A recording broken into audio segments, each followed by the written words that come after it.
Gently, close your eyes. Let your shoulders soften and allow your breath to slow, guiding you back to yourself. In this quiet moment, you don't need to be perfect. You don't need to be strong. And you don't have to become anyone else. Just be here, exactly as you are. Listen to the sound of your breathing, like a soft breeze brushing against your soul. All the worries of the day, let them drift away, like silent clouds moving across a calm sky. Everything you've been carrying, sadness, joy, exhaustion, or hope, you may set it down beside you for a little while. Tonight, you are allowed to be at peace. And now, as your mind begins to soften, as the world around you slows just a little, I will tell you an ancient story. A story that has traveled through time, yet still carries the warmth of wisdom. It is a story not only to hear, but to feel, opening those quiet doors within your heart that you may have forgotten. Let this voice and the tale that follows guide you gently through each wave of emotion, light as clouds, soothing as water. Now, let us begin. Story: The Stone That Remembers.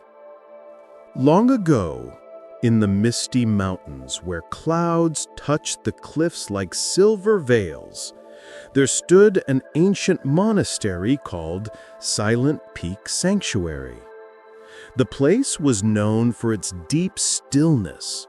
No bells, no drums, and even the monks rarely spoke unless absolutely necessary.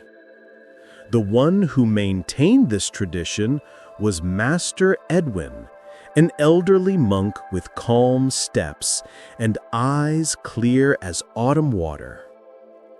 One day, a young seeker named Daniel arrived. He had traveled through many temples, practicing many methods, yet his heart remained chaotic, full of anger, hurt, and restlessness. He hoped the silence of this monastery would heal what had long been wounded inside him. Master Edwin asked, "So what is it that you seek?" Daniel replied, "I want my heart to be lighter. I want to forget the people who hurt me. I want to forget my past." The master only smiled. He handed Daniel a smooth black stone. He said, "Each morning, bring this stone to the river and wash it. As you wash, observe every thought that arises. When the stone becomes bright and white, your heart will also be free."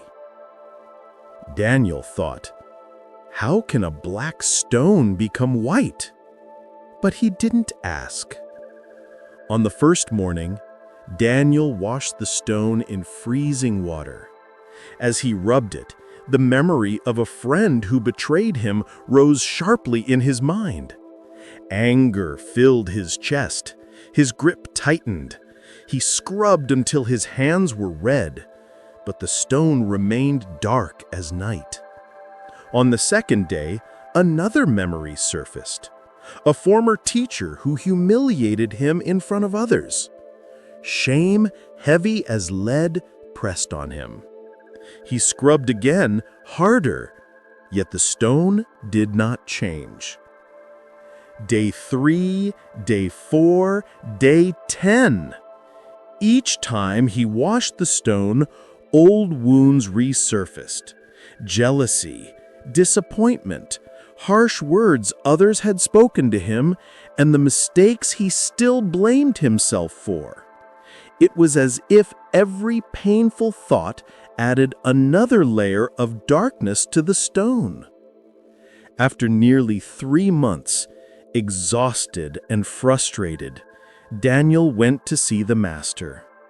"Master," he sighed, "I've tried, but this stone will never turn white."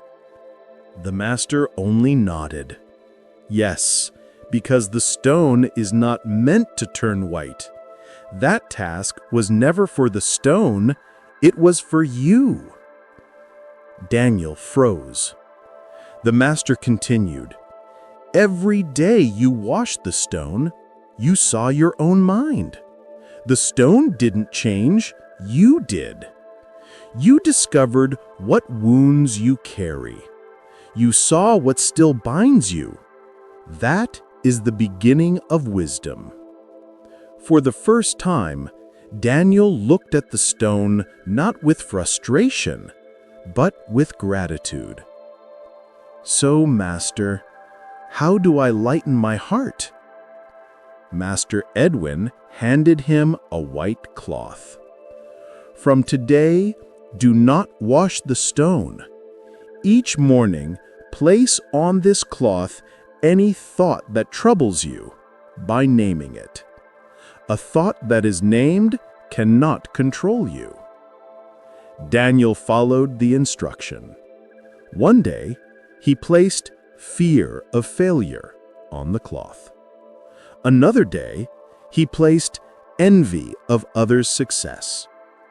Another morning, he placed grief for the one I lost. Each time he named a feeling, it softened, like mist dissolving in sunlight. 3 months later, the master asked, "And today, Daniel, what do you place on the cloth?" Daniel smiled gently. "Nothing, Master. My heart is quiet." The master nodded, his eyes warm. "It is not because you erased your past, but because it no longer leads you. When a person no longer fights their old wounds, they become free."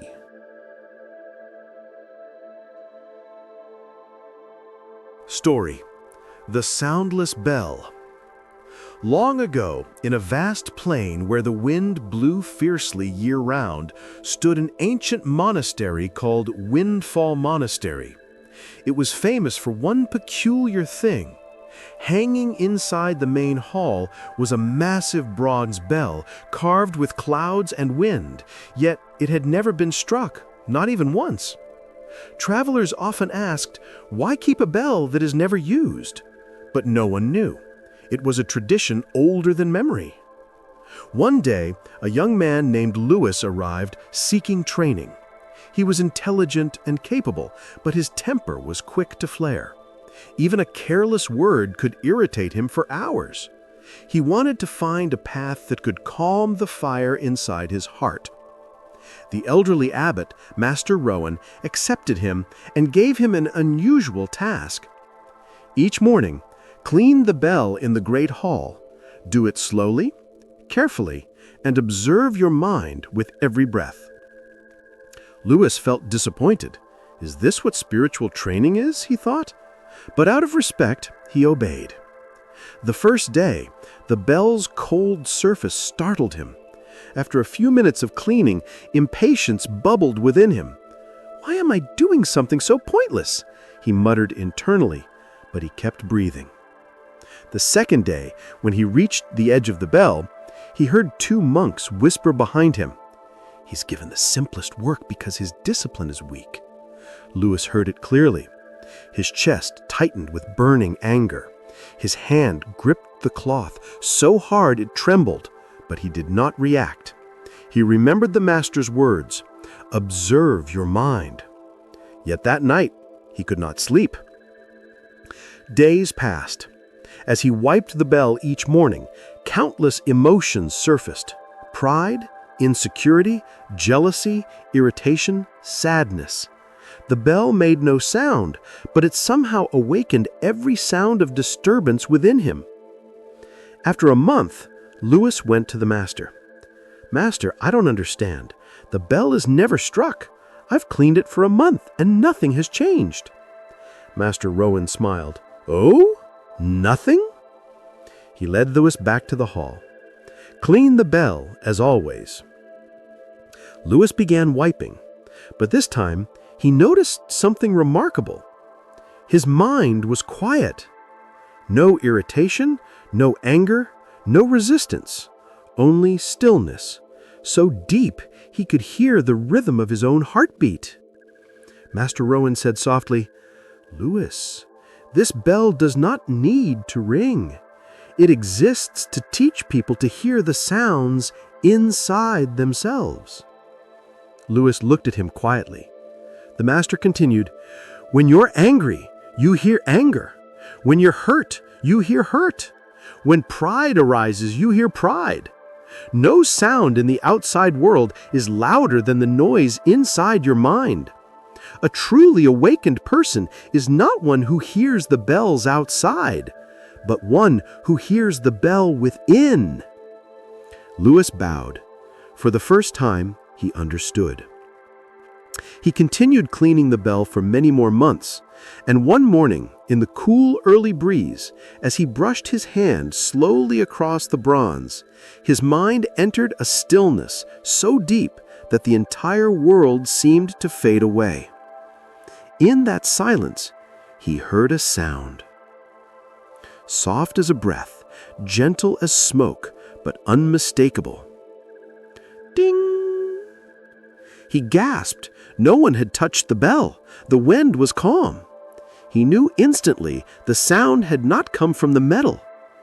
It came from within himself. Story: The Lantern of One Night. In a remote valley, surrounded by misty mountains, lived a well-known monk named Master Elian. He stayed alone in a small hut with nothing but a wooden table, an old teapot, and a worn oil lantern. People visited him often because his a few simple words could ease their worries like clouds drifting away. One cold winter night, a young man named Arthur knocked on his door. His eyes looked tired, his face heavy with worry. Once wealthy and admired, he had lost nearly everything: his business, his savings, his friends, and most painfully, his confidence. As soon as he saw the monk, Arthur fell to his knees. "Master, my life is full of failures. No matter how hard I try, nothing changes. Please show me a way out of this darkness." The monk didn't answer immediately. He looked out into the night, where cold winds brushed through the pine trees. After a moment, he asked Arthur, "Arthur, how far did you travel to get here today?" "Nearly 8 hours, Master. I crossed mountains and streams." "And why did you come despite the cold?" Arthur bowed his head. "Because I had nowhere else to turn. I believe only you can help me." The monk nodded, then placed the old lantern into Arthur's hands. "Tonight, take this lantern down the mountain. Walk to the large boulder in the valley, then return here." Arthur looked at the lantern. The oil inside was barely enough for a single night. "Master, it's very dark outside. What if the flame goes out?" Master Elian replied gently, "Go. Whether it stays lit or goes out, that is your lesson." Arthur stepped carefully down the mountain path. Darkness surrounded him, and only the lantern's small flame kept him company. Fear rose in his chest. What if the light goes out? What if I get lost? What if something attacks me? His hand trembled as he held the lantern closer. Hours passed. The wind grew stronger, shaking the flame. Arthur panicked and shielded it with both hands. "Please, don't go out!" His anxiety grew with every breath. Near midnight, when he reached the large boulder, a sudden gust of wind came. The flame extinguished instantly. Arthur froze. The world turned pitch black. A wave of fear rushed over him. "I'm done. I can't make it back." He fell to his knees and covered his face. All the fears he'd carried for years, every failure, every regret, every humiliation, rose like a storm. But slowly, very slowly, he noticed something. The sky was full of stars, bright, silent, unmoving. As his eyes adjusted, the darkness was no longer absolute. A faint silver glow spilled across the earth, revealing the mountain path. Not from the lantern, from the night itself. Arthur stood up. His steps grew steady. He walked without fear. The darkness wasn't as frightening as he imagined. When he reached the hut, he knocked gently. Master Elian was already awake, preparing tea. "The lantern went out, didn't it?" the monk asked. Arthur stared in surprise. "You knew?" Master Elian smiled softly. "Every lantern in your life will eventually go out. Wealth, reputation, relationships, none will last forever. If you depend on them, you will always be afraid." He poured Arthur a cup of hot tea. "But tell me, did you find your way back?"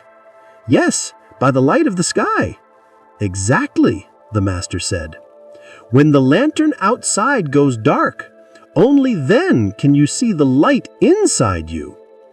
The true lesson is not to keep the flame alive, but not to fear when it dies." Arthur lowered his head, tears falling quietly, not from sadness, but release. Master Elian added, "Darkness is never the enemy. It only reveals the light you already carry.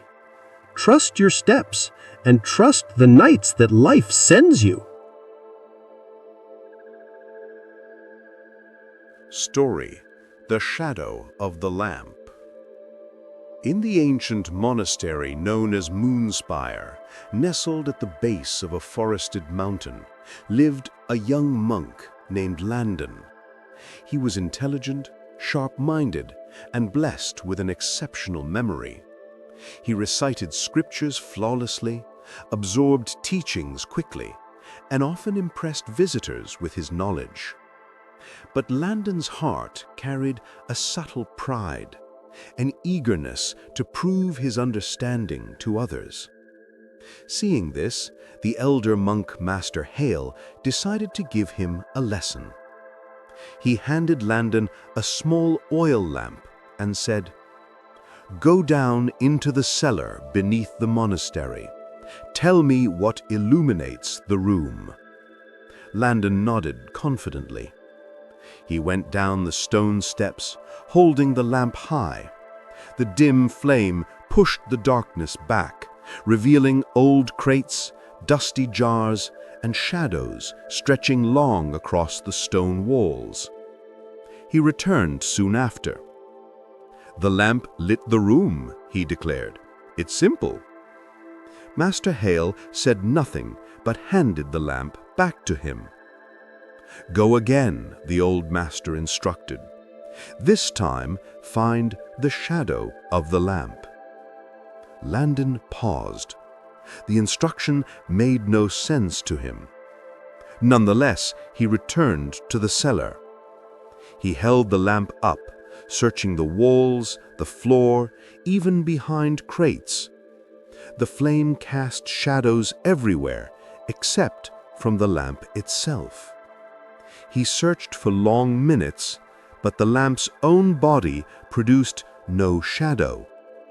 Perplexed, Landon climbed back up. "Master, I cannot find the lamp's shadow. It doesn't exist." Master Hale looked at him warmly. "That is because the lamp is the source of light. Anything that shines from within casts no shadow of itself. Only things that rely on external light need a shadow to be seen." The lowered gaze. The master continued gently. "You have gathered much knowledge, Landon, But knowledge is not the same as wisdom. True wisdom is like that lamp, quiet, unassuming, needing no recognition. Only the ego seeks praise. Only the insecure need to cast a shadow to prove their existence. The words struck deeply. "Do you understand now?" the master asked. Landon slowly nodded.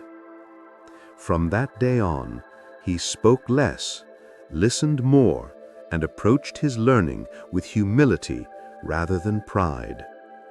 The scriptures he once memorized became living truths rather than intellectual trophies. And with time, Landon's heart became as bright and steady as the lamp that had revealed his shadowless pride. Story: The Bell Without Sound. In the remote outskirts of the ancient kingdom of Arathan, there stood a monastery called Silent Hollow, a quiet sanctuary where even the wind seemed to whisper and footsteps echoed gently over moss-covered stones. Among the monks living there was a young apprentice named Elias, bright, diligent, and sincere, yet his heart was always filled with unanswered questions. One early morning, the abbot, Master Rowan, summoned Elias and handed him a mysterious task. "Elias," he said calmly, "go and find the bell that makes no sound. Bring it back to me." Elias blinked in confusion. "But, Master, what use is a bell that makes no sound?" Master Rowan only smiled. "That is something you must discover on your journey."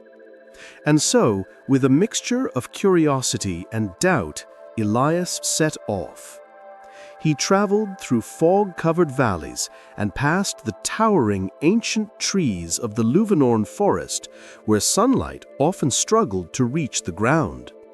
Along the way, he asked every traveler, merchant, and hermit he encountered, "Do you know where I can find the bell without sound?" But each person simply shook their head. Some chuckled, some offered him sympathetic looks.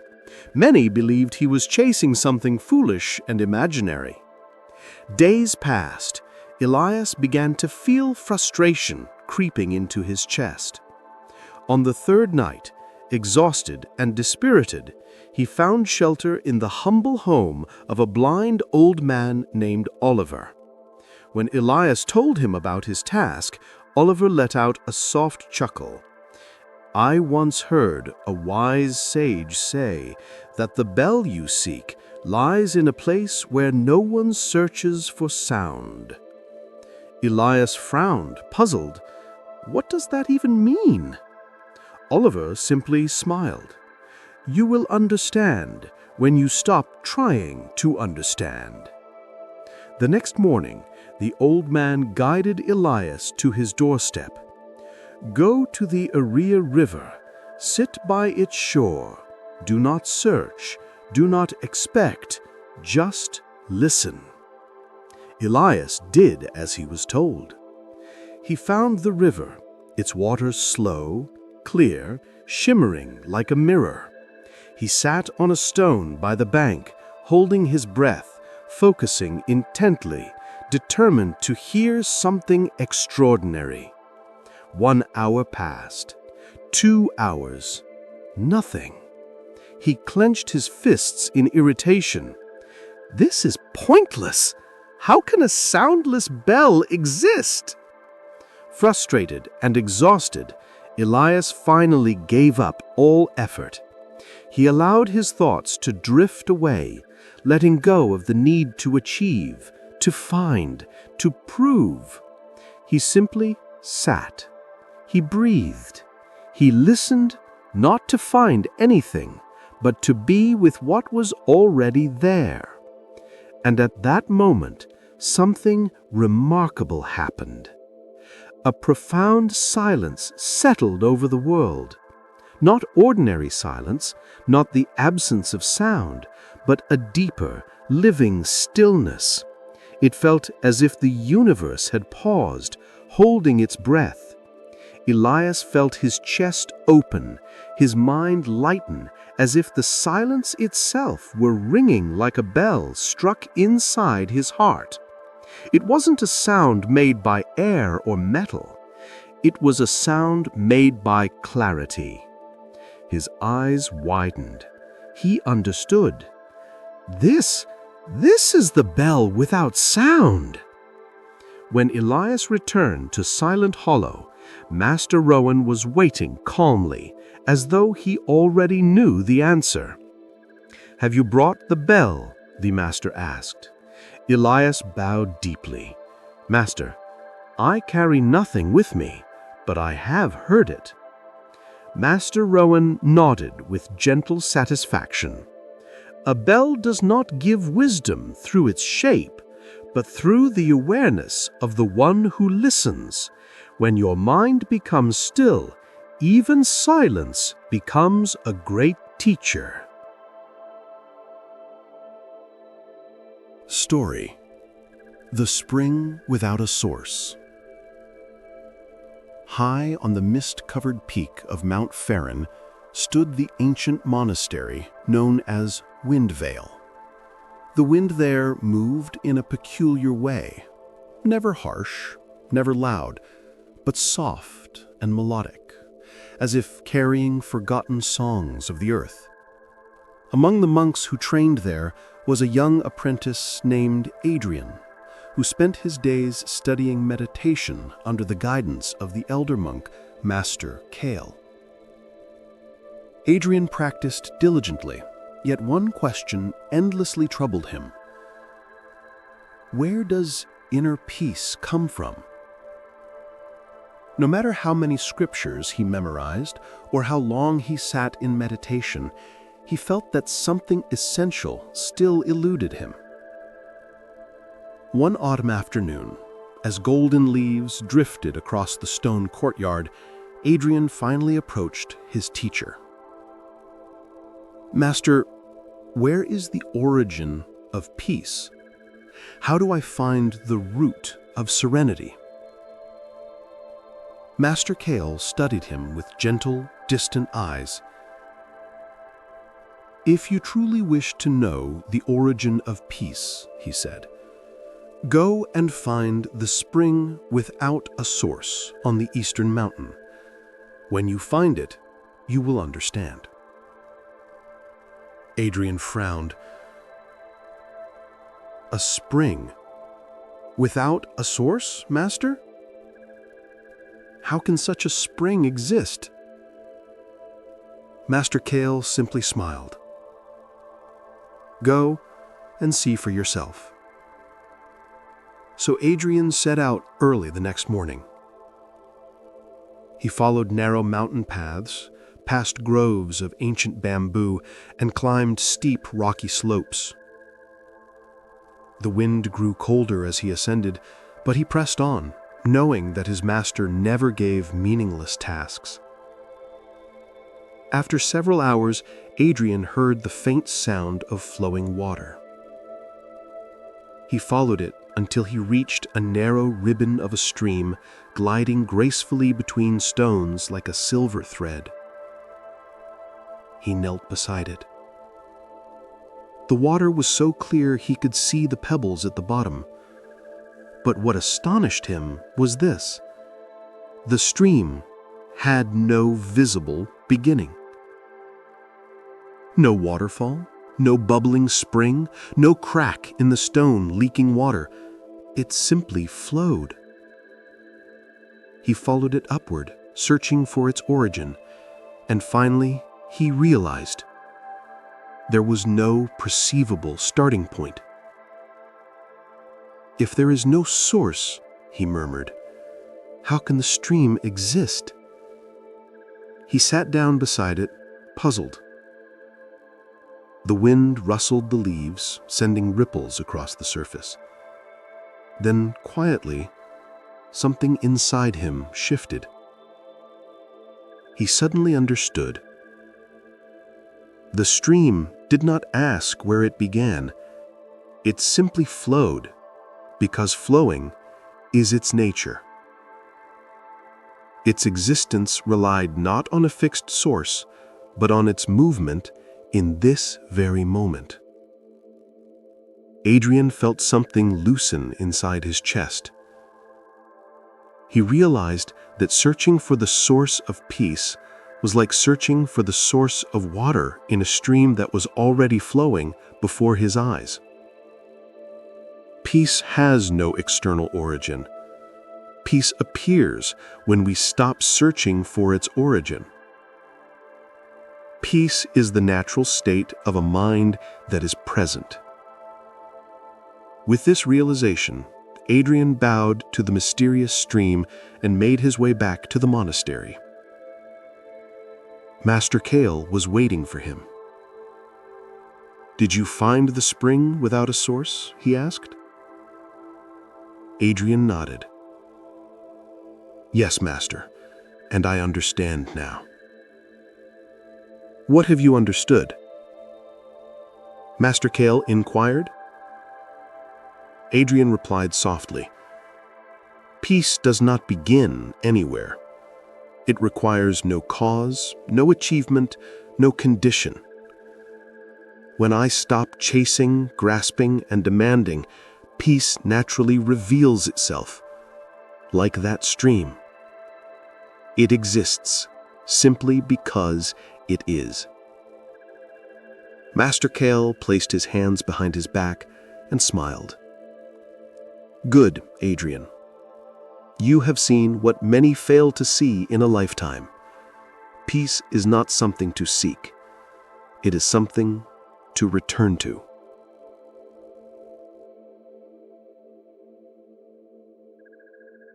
Story: The Empty Road. In the ancient mountains, where morning fog wrapped the peaks like soft silk, lived a monk named Master Rowan. One day, a wandering young man named Elias sought him out. Elias carried anger, frustration, and a heavy sense of betrayal. Life had disappointed him. Failed work, fading friendships, endless obstacles. He asked the master, "Teacher, I've tried so hard, yet life keeps throwing stones at me. What should I do when every path is blocked?" The master said nothing. Instead, he led Elias to a quiet forest trail. They walked until they reached a fork, an empty path, untouched by footprints. "Do you see anything special about this path?" Elias frowned. "There's nothing. It's abandoned." The master smiled. "Exactly. It is empty, and because it is empty, you can walk in any direction. Nothing blocks you because nothing is here."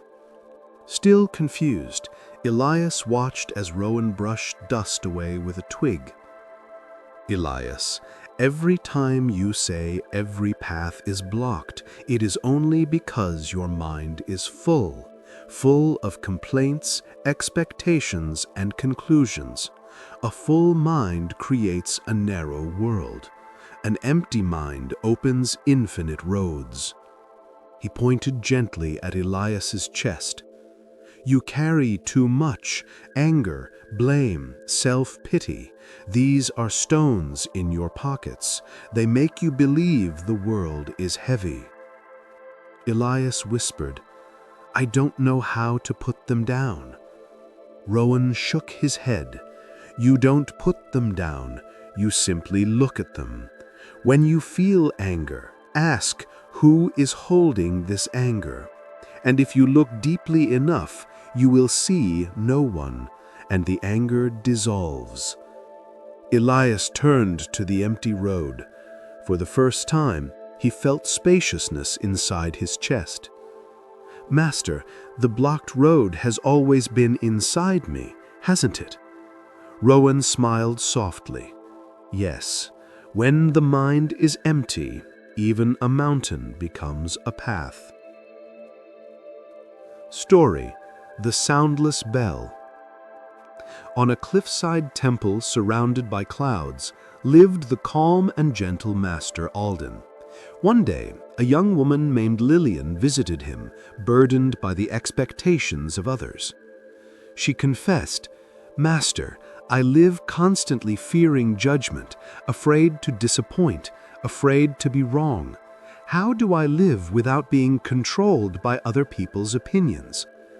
Alden brought her into a quiet room where an old bronze bell stood. "Strike the bell." She hit it hard, and the sound echoed across the temple. "It rings loudly." Alden shook his head. He tapped his own chest softly. "It rings because it is empty inside. Similarly, the words of the world echo within you because you too are hollow inside." Shocked, Lillian whispered, "Do you mean I have no value?" Alden smiled. "No, I mean you have not yet found your center. When a person has a strong center, no voice can shake them." He wiped dust off the bell. "If your inner self is clear and steady, the world's noise passes through you like wind." Lillian remembered every criticism she absorbed, every unfair expectation she carried. She had allowed others to dictate her emotions. "Master, I've let my life vibrate according to other people's words." Alden placed a hand on her shoulder. "Build your center through self-understanding and compassion. When you know who you are, no one else can tell you what you are." Her eyes softened. She understood now. The world was not too loud. Her heart was simply too unanchored.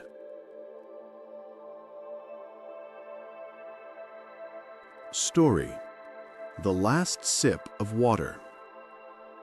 In a secluded valley where the dawn first kissed the mountains, lived a wandering sage named Master Orion. Though wise and well-traveled, Orion carried a quiet sorrow few understood. One evening, a talented but troubled young man named Samuel sought his guidance. "Master, I work hard, yet I always feel deprived. It's as if life keeps taking something away from me." Orion handed Samuel a small clay cup. "Fetch some water from the stream." Samuel returned with the cup only half full. The rocky path had spilled the rest.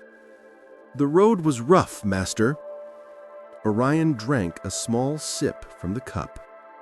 "Did you feel any loss?" Samuel shook his head. Then the Master poured the remaining water onto the ground. "And now, do you feel sorrow?" "No, Master. It wasn't mine." Orion's gaze deepened. "That is your suffering, Samuel. You think life should belong to you. Recognition, success, affection, fairness. When others rise, you hurt. When you are overlooked, you suffer." He tapped his chest. "Nothing in life belongs to us. Everything is just a temporary sip of water. You cannot keep it. Only appreciate it while it rests in your hands." Samuel whispered, "Then what truly belongs to me?" "Only your gratitude and your awareness. Everything else is water passing through your fingers." Story: The Wise Beggar.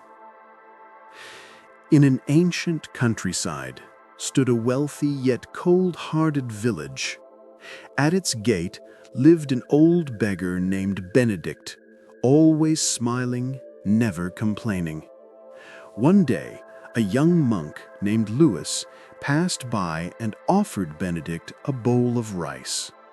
Benedict asked, "Tell me, young monk, what has your monastery taught you about suffering?" Louis replied, "That suffering comes from lack." Benedict shook his head. "No, suffering comes from comparison." He pointed toward the village. "They have food, houses, wealth. I have nothing, Yet who complains more?